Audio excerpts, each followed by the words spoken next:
Hey guys, it's Alec Agard coming to you with a new YouTube video, and I have an ON3 Performance Wastegate in front of me. This is one of their older styles, and I cannot find a YouTube video on how to take one of these apart and replace a diaphragm.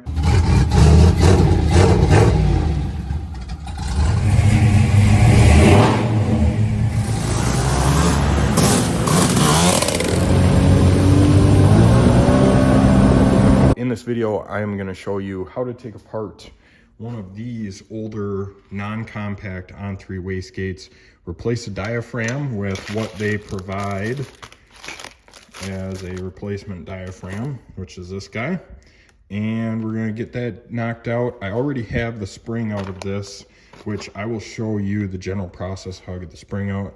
Take the bolts around the outside out, you're left with this, and then there are 4 set screws, which the previous owner of this wastegate has graciously super glued in, which caused me to have very many issues, but we're getting them out. I'm gonna get these 4 set screws out and I'll catch up with you in just a second. So I have this disaster apart, got the 4 set screws out, ended up having to jam a Torx bit in there because the Allens would not grab, but you probably won't have that problem, hopefully. Here's the piston that rides in the fire ring, just like that. And so that will go back up in there. And this is what grabs onto the top of that piston with those set screws on the inside. So now we have to get the bottom piece. You can see there's a little ridge on the inside. And I'm shaking because this thing's friggin' hot. We gotta get that bottom piece on the inside off so that we can put this guy on there.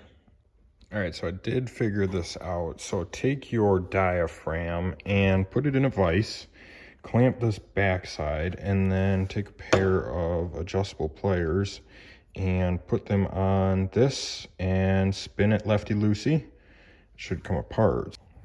Chuck it back up in there. And so this guy,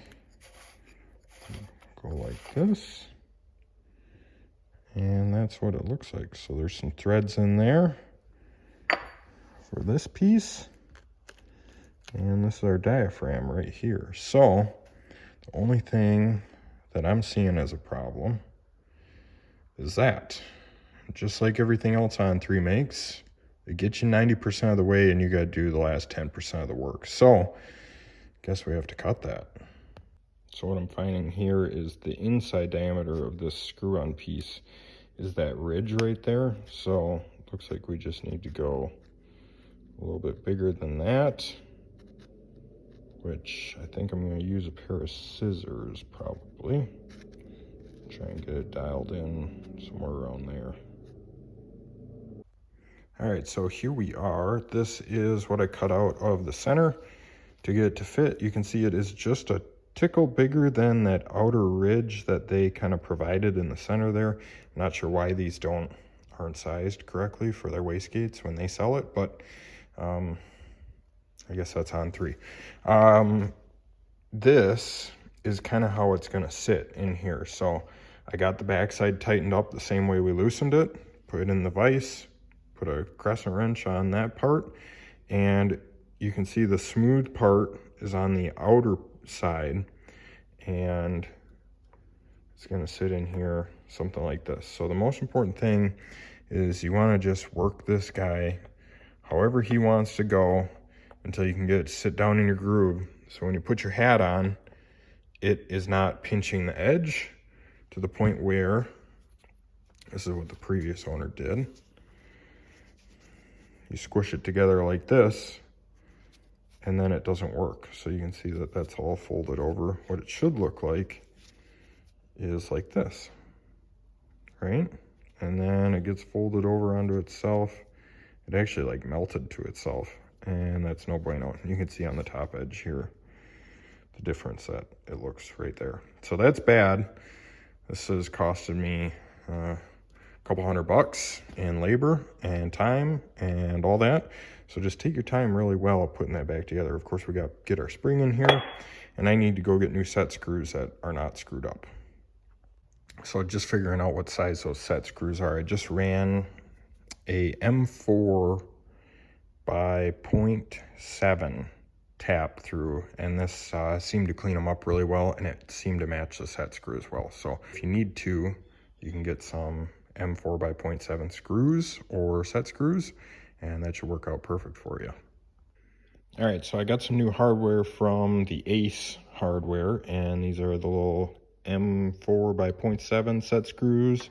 Take a 2mm Allen. I was going to try and run these guys, but I just decided that because the truck's further away than I want to deal with issues, about 100 miles away from home, I'm just going to put it back the way that it is from the factory, and if I want to mess with it when it's in my possession, yada yada yada. So I'm going to put these set screws in. I am going to put a little bit of the PTFE thread sealant on them just in case they could leak for some reason. I don't know. And then I'm going to use a little bit of silicone grease on this portion right here, so that when we're putting that lip in there, it'll actually be a little bit sticky and want to stay to itself. So I don't know, using Ford motor crap stuff on a GM, it's all China. Anyways, let's do this. Here we are starting to put this thing back together. So you can see we got the piston up in there, got some grease on the outside of the diaphragm, and got a little bit of PTFE on the threads for the Allens. I would not recommend Loctiting them. If you're worried about sealing, throw some PTFE on it. It will not screw it up like Loctite and end up with those right there. So, gonna start working on putting this diaphragm down. It is just a smooth and gentle act of working that into the groove. I'll show you it once I get there. All right, so here you go. I got this guy all worked down. Just take your time and be really gentle with it. I think it's probably going to come up one more time because I need to tighten these set screws in the center. One last pass, but this is what it looks like all the way around. Consistent, nothing's hanging over. That's how it should look. So I'm going to get those set screws tightened, and then we are going to put our spring in here like that. Set her on the bench, clamp her down, throw the hat on.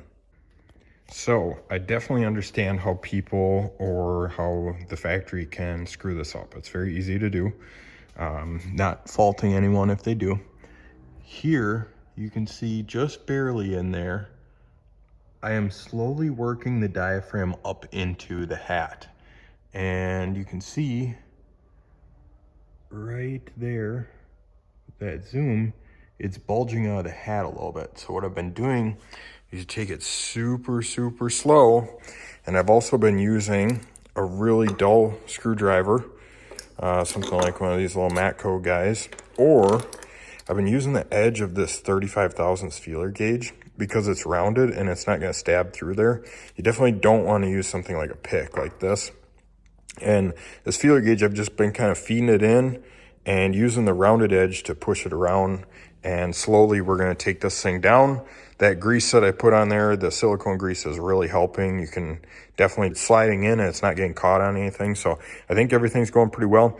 If you get to the point where there's a gap here and you have everything tight, you have your diaphragm pinched. So these should be perfectly flat. There should be no distance between them, and I will get this done.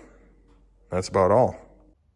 All right, here we are all complete. You can see that my edges are all consistent.